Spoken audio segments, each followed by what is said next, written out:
بسم اللہ الرحمن الرحیم۔ اندھے، کوڑی اور گنجے کی آزمائش۔ حضور صلی اللہ علیہ وسلم نے فرمایا، بنی اسرائیل میں 3 آدمی تھے، پہلا برس یعنی جسم پر سفید دھبوں کا مریض، دوسرا گنجا اور تیسرا اندھا۔ قدرت کو ان تینوں کا امتحان منظور ہوا، چنانچہ اللہ پاک نے ان تینوں کے پاس ایک فرشتہ بھیجا۔ یہ فرشتہ برس والے کے پاس آیا اور کہا، تجھے کون سی چیز زیادہ پسند ہے؟ برس والا بولا، اچھا رنگ، خوبصورت جسم اور اس بیماری کا خاتمہ جس کی وجہ سے لوگ مجھے برا سمجھتے ہیں۔ فرشتے نے اس کے جسم پر ہاتھ پھیرا تو اس کی بیماری دور ہو گئی اور اسے اچھا خوبصورت جسم دے دیا گیا۔ فرشتے نے دوبارہ پوچھا، تجھے کون سا مال زیادہ پسند ہے؟ بولا، مجھے اونٹ زیادہ پسند ہے۔ اسے 10 حاملہ اونٹنیاں دے دی گئی۔ اب فرشتے نے اسے مال میں برکت کی دعا دی اور چلا گیا۔ پھر فرشتہ گنجی کے پاس آیا اور پوچھا، تجھے کون سی چیز زیادہ پسند ہے؟ گنجا بولا، اچھے بال اور اس بیماری کا خاتمہ جس کے سبب لوگ مجھ سے نفرت کرتے ہیں۔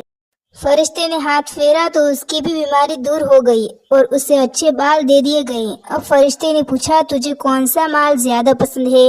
کہا، گائے۔ فرشتے نے اسے ایک حاملہ گائے دے دی اور برکت کی دعا دے کر آگے چلا گیا۔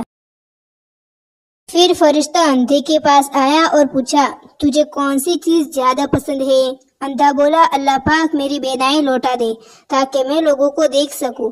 فرشتے نے ہاتھ پھیرا تو اس کی آنکھیں روشن ہو گئی۔ فرشتے نے دوسرا سوال پوچھا، تجھے کون سا مال زیادہ پسند ہے؟ اس نے کہا، بکریاں۔ اسے حاملہ بکری دے دی گئی۔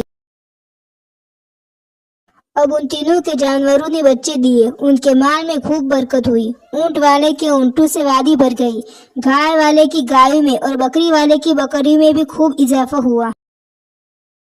اب فرشتہ دوبارہ باری باری ان کے پاس آیا۔ وہ شخص جو پہلے برس کی بیماری میں مبتلا تھا، فرشتہ اس کے پاس ایک برس والے انسان کی شکل میں آیا اور کہا، میں ایک محتاج آدمی ہوں، مسافر ہوں، میرے پاس سفر کے اخراجات ختم ہو چکے ہیں۔ تجھے اسے رب کریم کا واسطہ جس نے تجھے اچھا اور خوبصورت رنگ عطا کیا، مجھے ایک اونٹ دے دو تاکہ میں اپنی منزل پر پہنچ جاؤں۔ یہ سن کر سابقہ برس کے مریض نے کہا، میرے اخراجات زیادہ ہیں، میں تجھے کچھ نہیں دے سکتا۔ فرشتے نے کہا، شاید تو وہی ہے جو پہلے برس کا مریض تھا۔ پھر اللہ پاک نے تجھے اچھا رنگ، خوبصورت جسم اور مال و دولت عطا کیا۔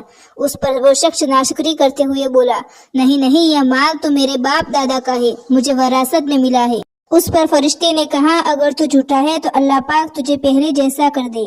پھر فرشتے گنجے کے پاس گیا، اس سے بھی یوں ہی سوال جواب ہوئے، اس نے بھی پہلے شخص کے جیسے ہی جواب دیے۔ آخر فرشتے نے اسے بھی کہا، اگر تو جھوٹا ہے تو اللہ پاک تجھے پہلے جیسا کر دے۔ پھر فرشتہ تیسرے شخص کے پاس گیا، یہ پہلے نابینا تھا۔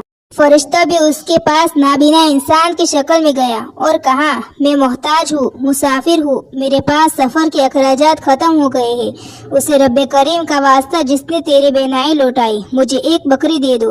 اس شخص نے احسان فراموشی نہ کی بلکہ کہا، ہاں واقعی میں پہلے اندھا تھا، اللہ پاک نے مجھے بینائی عطا کی، تو میرے مال سے جتنا چاہے لے لے۔ اب فرشتے نے کہا، اپنا مال اپنے پاس رکھ، تم تینوں کو آزمایا گیا تھا، اللہ پاک تجھ سے راضی ہوا اور ان باقی دونوں سے ناراض ہے۔